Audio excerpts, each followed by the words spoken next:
friend and colleague in promoting relations with diaspora, Dr. Thomas Abraham, the registrar, the other Nirja, who has been tirelessly working not just for this conference, but from the very day we first, I would say, my wife Kavita, and she talked about the study abroad program, which has been a passion with both of us. Husbands and wives often don't agree on most things, but on one thing we entirely agree with each other, is that the need for diasporic studies, and have promoted the idea with passion, with very limited success so far, I must confess. And Honorable Registrar, distinguished colleagues, friends in the audience, many friends whom I know for many years, it's always a pleasure to come to Ahmedabad. You know, Delhi can be a very suffocating place in many ways, and it's for one's morale to be lifted. It is always good to get out of Delhi. I try to get out every month, so I get a little better feel that better things are happening in the states, and the scenario is not all that dismal. India is on the move. When you come to places like Gujarat, you feel once again confidence that no, things are not that bad, things are on the move. And I'm therefore very delighted and honored to be here, and I must thank Honorable Vice Chancellor for giving me this opportunity and this honor. I've always enjoyed my interactions with him, and this is one university where whatever suggestions I've given, I have found a ready response. I wish I could similar response from the universities in the other parts of India from where large diasporas have gone. I've tried Punjab, Kerala, Andhra Pradesh, Tamil Nadu. These are the states from where there are large diasporas, and of course the old diasporas from Bihar and Uttar Pradesh. Now, this subject is a fairly new thing for India. There was only one Center for Diasporic Studies in Central University in Hyderabad, and it remained the sole center for a very long time. And it remained primarily a social anthropologist oriented domain.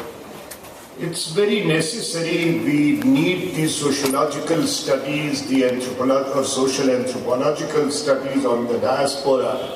But as the needs are, and as a practitioner of diplomacy, as a practitioner and somebody who had to formulate diaspora policy, the academic inputs that one would need have to also have a much wider orientation. And that's why wherever I have been on the syllabus committees, I have tried to tell that the need of diasporic studies programs today should be both academic and theory-oriented, research-oriented, and it has to have a component where what you are doing has some connect, some relation to what the people who are formulating or implementing the diaspora policy, what they need. They must get input. This has been a general problem in India, that there is a disconnect between the academia and the practical administration. And this is because there is little correlation between the academic work and the needs of the government. So, since this is still a new field, I sincerely hope that it would take that factor into account, that there is enough content in the course and in the research work that it facilitates the engagement of the diaspora, it facilitates the policy formulation. Why diasporic studies? Since it's a new field, The International Institute of Migration in New York estimates that today there are over 200 million people who are working in the fields to which they didn't originally belong, or at best their parents, either they were not born there or their parents were not born there. Now that's a very substantial number. Since the process of globalization has started, of this triad of globalization, that is the movement of capital and the movement of goods and services, there has been fair amount of attention and lot of work done. But the missing leg of the triad has been the study of the people. There can be no globalization without the movement of the people. And it has led to this movement of people that you have 200 million plus people who are working in the countries to which they don't belong. And that aspect of globalization is understudied, under-researched, and countries like India, which have contributed very substantially to these 200 million people, about 4 million people next door in the Gulf alone are from India. So we must study this subject, and it has all ramifications, sociological, political, economic, knowledge transfer. Every conceivable branch is involved in this. If you look at, say, from where Thomas comes, his state of Kerala, about 21 or 22% of the GDP of that state is contributed by the overseas Malayalis. Now imagine a state which has 21-22% contribution, and resultant lot of problems. Now this attention is being paid to the returnees, how to reintegrate them back in the society, back in the workforce, and imagine the families like in Gulf, below a certain income, they don't allow the families to join the workers. So these families stay alone for number of years. And it has its own very deep social implications. The children have grown by only seeing their father 3 or 4 weeks in a year for a decade. So what have any psychologists taken to any case study of this kind? So those are the things that we have implications. Then this movement of people, and if we include it with the diaspora in the larger sense, you know, the term diaspora originally was almost a pejorative because it was used for the forced migration of the Jews from the homeland. But for last 40-50 years, the term has come to acquire a completely different meaning, and it is used loosely now or widely in the sense that any overseas community away from their country of origin, group of people who identify with a culture, language, civilization, ethnicity of a geographical area, they are, in very broadly speaking, they are diaspora. And there are any number of diaspora studies now, particularly in the US universities, and others are catching up. So when such a large-scale movement has taken place from the times, prehistoric times, but even if we take in our context from 1834 onwards, when the indentured labor movement started, and there are 22 million people or so of the Indian origin world over. And this process of the technological, the communication revolution, the media reach of the kind that it has never had. That people in the farthest corner, the Indian origin people, read the Indian newspaper, see the Indian television channels at the same time. Or sometimes when I was Consul General in Chicago, I was reading the Indian newspapers before anybody read them in India because of the time difference. On the net, the new edition is put at around 2 at night, 2 a.m. India time, which was afternoon for me in Chicago. So I logged on and I had read an Indian paper before people got up in India. So if you are that connected and that informed, it has its implications. The implications are, and that is how I try my best that I shouldn't start narrating how I got hooked to this field lifelong. And that was when I was posted as the Consul General of India in Vancouver. And that's when I learned the Operation Blue Star happened the same day as we reached there. And 4.5 years I realized Operation Blue Star was, for the foreign audience, the code, each military operation has a code name. It was the code name for the when the Indian army troops had to be sent into the Golden Temple. So it's severe reaction in Canada, and for 4.5 years my family and we were under what would be a Z kind of security, the security that you see for your chief minister here. And I realized now an event takes place that how, because of the diaspora factor and the reach of the media, which was nothing at that time in '84 compared to what it is today, every internal political development for those countries which have large diasporic communities has major external dimensions. And vice versa. Something happens anywhere. The Australia, you referred, the Indian student gets killed in Australia, or recently this incident of Indian student in UK. And there is immediate repercussion here in India.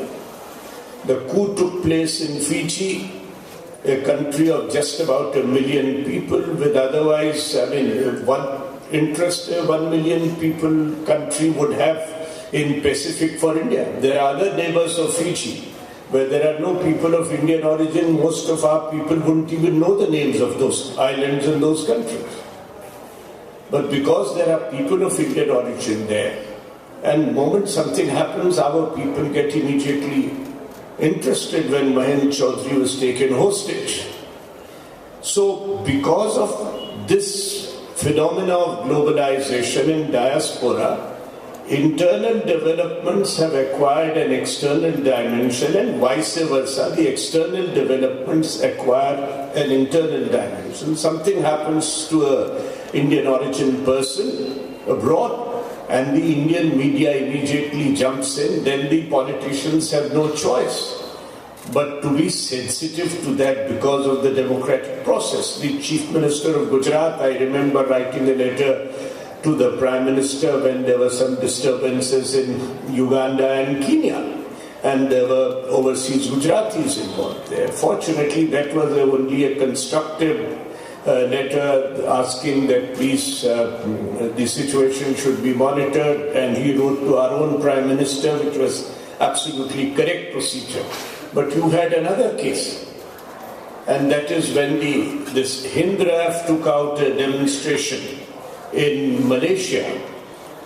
Mr. Karunanidhi, the Chief Minister of Tamil Nadu at that time, issued a rather sharp statement. And it drew an equally sharp rejoinder from a Malay minister of Malaysia. And as professionals, diplomats, we were extremely concerned that that's not the way the diplomacy is conducted. We would have liked to work this out with the Malaysian Foreign Office through quiet diplomatic channels. But because of there are communities involved, there is democratic process involved, and there is reach of media, now Facebook and Twitter and all those other things that have come up with it, and the blogosphere, it has implications. So we have no choice but to study diasporas. Then there are economic. Now, of course, I find in case of Gujarat, and it is same thing is happening in Punjab. You know that the candidates in Punjab elections were giving interviews to the radio's talk shows in Canada before even the elections were announced in Punjab.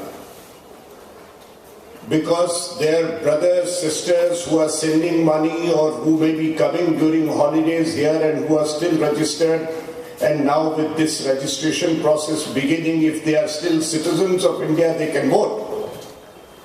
So the election campaign has reached Vancouver.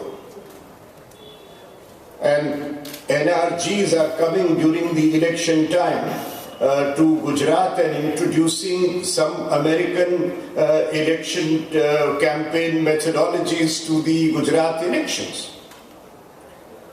So those are the implications that therefore, and the world is going to shrink further, it is not going to expand. So we need to understand this, we have to engage the diasporic communities to ensure wherever they are, we like it or not, that's a given fact, they are there, and there will be mobility, nobody can stop that mobility. Where they are going to become a factor in your bilateral relationship with that country. Look at, say, a relationship between India and United States of America, from where Thomas comes. Now, how our groups, the community has got organized, and every issue of importance to India, or they immediately take up that issue, both ways. Say, for starting with the emergency of 75, that's when the community first time got itself organized. And the government of India realized that we better engage the community and have effective channels of communication. Then this Khalistan issue. And then comes each one of these issues we have found. Now, whether it was Burton Amendment, it was nuclear tests of India and the sanctions against it, or Kargil, or the Civil Nuclear Bill, or 123 Hyde Act, what is called now, in each of these, the community has played an extremely important and active role. So, given that we have to have, they are a factor if they are in sizable number. And if they are going to be a factor, our job as the professionals is to ensure that this remains a positive factor in our relationship and not a negative factor, which means we must understand them, we must understand diasporic society, their psyche, their expectations, their needs, and they must understand India. India's needs, India's current democratic process, the changes that are taking place. It is not the India that which was when they left. It's a different India on the move. It has new complications because of our democratic process, the changes that are taking place. They must understand our constraints, our compulsions, and this understanding, if it is developed, then a mutually beneficial relationship is possible to develop. If we don't understand each other sufficiently, if we don't communicate with each other sufficiently, then we cannot develop suitable policy frameworks, and then there are greater possibilities of our working at cross purposes, they remaining disgruntled with us and voicing the negative part more, or we becoming disappointed and say, look, as the very often happen, Chinese have invested so much in China, the Indian diaspora has not invested. So, because we have not, if you fully study, then you realize that each segment, each group has its own characteristics, the way it has evolved. So we need to have, therefore, the initiatives of this nature by the universities are extremely important. And I commend the Gujarat University for starting this, because Gujarat is one place which has provided, I would say, probably the single largest segment of the Indian diaspora are Gujaratis. And in terms of geographical spread, from Fiji to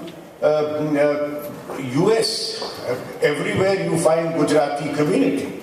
And they are by and large everywhere in business or professionals. No Gujarati has gone as indentured labor.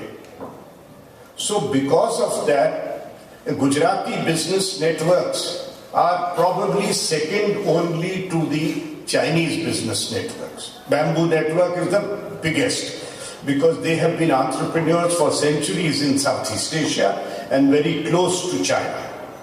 But Gujarati networks are also truly extraordinary and global. And we have not yet leveraged those networks, and they have as yet not leveraged the growing India. And we need to find ways. I mean, there are Gujaratis who have made fortunes in East Africa. I can name any number of families, whether it is the Jivanjis or the Mehtas or the Madhvanis, any number of groups who have fortunes worth billions of dollars. And they are entrepreneurs, they're not just simple traders, they have been in manufacturing like the Chinese in Southeast Asia. And so Gujarat needs to work out ways of how to leverage this vast Gujarati global business network for development of Gujarat, for achieving even higher growth rate of Gujarat. Then today we all say that the future is going to be determined, your status is going to be determined by how strong a knowledge power you are. And to become knowledge power, and we are in an education institution, the biggest problem we are facing is the faculty shortage of qualified quality faculty. And that's once again, you have a large reservoir of people. One area where Indians have really made name for themselves is in academia. There are about 6,000 people of Indian origin in the US universities alone. You can leverage these 6,000 people, and today they don't have to, the technology has made it possible that they don't have to physically come to take their class. It's virtual class. It's going to get cheaper and cheaper and in the years to come. So without their having to come, they can do it. So how to, the co-guides, I have already met some people in US who say they are a co-guide of some PhD candidate, particularly in the field of science. If it's education reform, if I was giving a talk just 3 days ago to the students who are preparing for IAS and these exams, I volunteered for an NGO and give my time giving some coaching to these people in Delhi. And I said, if I have to do, or if somebody asked me what is one reform most essential and most crucial for India's future development, I would say the reform of the education sector in India. More than any financial reform, second generation, third generation, all this business, they're talking about FDI, no FDI. These are marginal in my view. Most important reform is whether India will become a world-class knowledge power or not.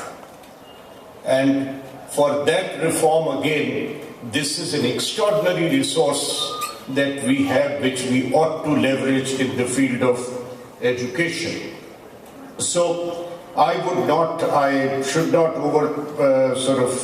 shoot my time, and I am very delighted that my good friend Dr. Thomas Abraham, along with a number of GOPIO colleagues, are here, and this is the kind of partnership we need.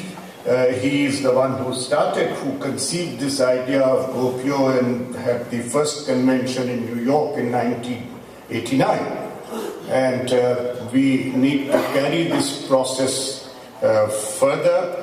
And I would hope that the program would develop. You will take some field studies, like just start with one survey, because being married to an educationist, I guess the education bits, I have no choice but to be interested in education if I want to make my life happy.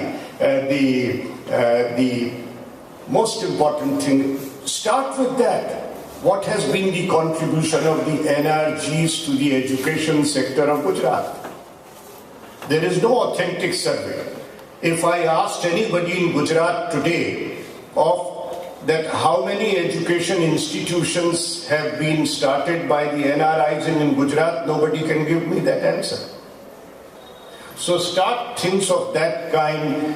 Contribution to education sector, contribution to some philanthropic institutions, and that would itself facilitate formulation of policies, what difficulties they encountered in establishing these institutions, how successful they have been in their objectives, what the alumnus have been able to do. And this kind of thing Gujarat government would really appreciate. So I sincerely hope that it would not remain only an academic exercise for the libraries of the university, but what we would do would be of practical application. I would like to express my gratitude to Honorable Vice Chancellor for inviting me, and I would be more than happy to come anytime, even to take classes on diaspora policy. And it will be a pleasure, and I wish the program and the conference every success. Thank you very much. Thank you so much, sir.